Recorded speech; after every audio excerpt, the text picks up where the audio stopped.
Namaskar. Hello. Thank you so much. Thank you so much for your overwhelming response to my YouTube channel. It's been a week that I have launched this channel, and I'm really very happy and very glad to share with you all that it's close to 250 subscribers that I have today. It's amazing, right? It's not something that I have not thought of, but it is something which I have not thought that it will happen so soon, right? So it's an amazing thing that has happened in my life, and I'm really glad and really thankful to you all for your fantastic response. Thank you so much for that, right? But when I say thank you, I know that thank you is not enough, is not sufficient for saying that you have shown so much of love and faith and trust. But I also understand that at the same time it has increased the responsibility on my shoulders. So I'm 100% aware of that, and as I've given you a promise in my last video that I'll not let you down, and 100% I'll give my whatever I have to you people, so that I can make it worth, right? Whatever your time investing to make it worth, I'll definitely try to give you on that particular portion, on that particular part, I should say that, right? But at the same time, as I promised in my last video, that from this coming video, from this today's video, we'll be discussing on the various topics of soft skills, life skills, and employability enhancement skills, or any skills that comes under the umbrella of personality development. Sort of all these various topics that there are hundreds of topics, right? So out of those, all these topics, I have identified one particular topic which is absolutely foundation of all these skills, because if that one particular skill, if you have, or if you master that one particular skill, all of your rest of the skills can be taken care of, right? But this one particular skill, if you are lacking in this particular skill, it is definitely going to affect all of the other skills that you have, right? So that's the skill we'll be talking about today.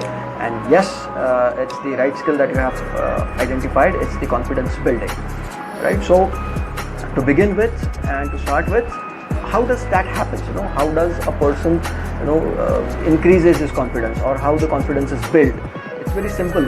By the end of this video, I'll be giving you 3 simple things which you need to work on, and if you do that religiously by giving your 100%, not even 99.999, I want 100%. So if you are giving your 100%, I promise you that if you are giving your 100%, and if you are following those 3 steps religiously, rigorously, and with of your 100% dedication, your confidence will be like आसमान छूने लग जाएगा, right? It will be like rocketing like anything, right? So you can just think of that, right? So beginning with, or to start with, how does that confidence building happens?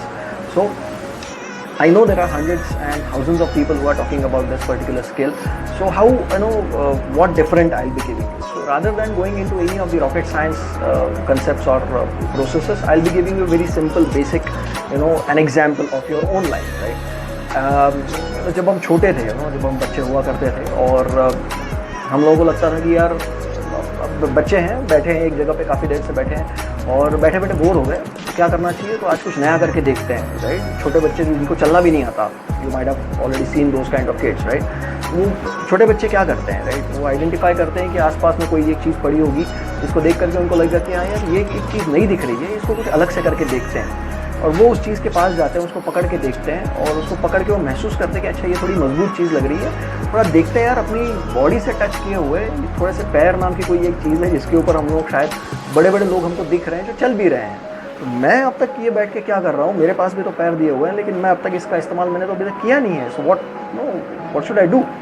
सो आप, वो जो छोटा बच्चा होता है वो उस चीज़ को देखता है, शायद टेबल होगी या कुर्सी होगी या पलंग का कोई एक कॉर्नर होगा, उसके पास जाके खड़ा हो जाता है, उसको पकड़ता है, उसको खड़े होने की कोशिश करता है, and the moment that small kid does that, he is absolutely खुशी के मारे, उसको समझ में नहीं आता कि क्या करना है, वो खुशी के मारे सबकी तरफ देखता है कि मुझे कोई देखो, identify I have done something different, and the people who are surrounding that small baby, they start clapping, applauding, and they are like, अरे amazing, बहुत बढ़िया चीज़ कर दी आपने, and the small kid is like okay fine, this is something which I can do, now I have to take a break. So what does that kid do? He sits down, right? Next day again वो वापस आता है, उसी जगह पे जाके पास वहाँ पे बैठता है, उसी जगह को पकड़ के देखता है, वापस एक बार खड़े होने की कोशिश करता है, फिर खड़ा होता है, फिर लोग तालियां बजाते हैं, वो रिपीटेडली उस एक्टिविटी को करता है, राइट? अब ये प्रोसेस वो वहाँ एक जगह पर उसने करके देख ली कि उसको वहाँ पर सक्सेस मिल गई है, now he tries it at different locations also. घर के अंदर वो अलग अलग जगहों पर भी ये सेम चीज़ करके देखता है। कभी कुर्सी पकड़ ली, कभी टेबल पकड़ लिया, कभी पलंग पकड़ लिया, कभी अलमारी पकड़ ली, हर अलग अलग चीज़ को देखता है। अब ये सारी चीज़ें जब वो कर रहा है, इन सारी चीज़ों को करते वक्त देर आर सर्टन इंस्टेंसेस जहाँ पर वो एक चीज़ उसको लगती है कि ये चीज़ मजबूत है, जिसका मैंने सहारा लेना चाहिए। ये सहारा लेकर के मैं देखता हूँ और उस चीज़ को पकड़ने की कोशिश करता है कि इस चीज़ का सहारा लेकर के मैं खड़ा हो जाऊँगा। वो उस चीज़ को पकड़ने की कोशिश करता है, पकड़ता है, और जैसे ही उसके सहारे पे वो खड़ा होने की कोशिश करता है, वो चीज़ समझ में आता है कि ये चीज़ सहारा लेने लायक नहीं है, तो खुश है। शायद किसी पर्दे को पकड़ लिया होगा, या शायद कोई एक ऐसी चीज़ रखी होगी जो सपोर्ट लेने लायक नहीं थी, उतनी मजबूत या उतनी स्ट्रांग नहीं थी, वो चीज़ उसको सहारा नहीं दे पाती है, and the kid fell down. What happens then? जब वो बच्चा नीचे गिरता है, व्हाट हैपन्स देन? बच्चा वापस उठ के सोचता है, बैठता है, और उसको लगता है कि यार ये चीज़ मुझे लग रही थी कि मुझे शायद सपोर्ट कर पाएगी, लेकिन ये चीज़ वो नहीं है जो मुझे सपोर्ट कर सकती है। What does he do? वो अपने दिमाग में उस चीज़ को रजिस्टर कर लेता है और समझ जाता है कि इस चीज़ का अगली बार से मुझे सपोर्ट नहीं लेना है, मैं उन्हीं चीज़ों का सपोर्ट लूँगा जो चीज़ें मुझे अब तक सपोर्ट करती आई हैं, और उसी तरह की चीज़ों का मैं आगे भी इस्तेमाल करूँगा। उसके बाद सबसे बड़ी चीज़ अगर सीखता है तो वो ये सीखता है कि वो हर चीज़ को इस्तेमाल में लाने से पहले टटोलना शुरू करता है।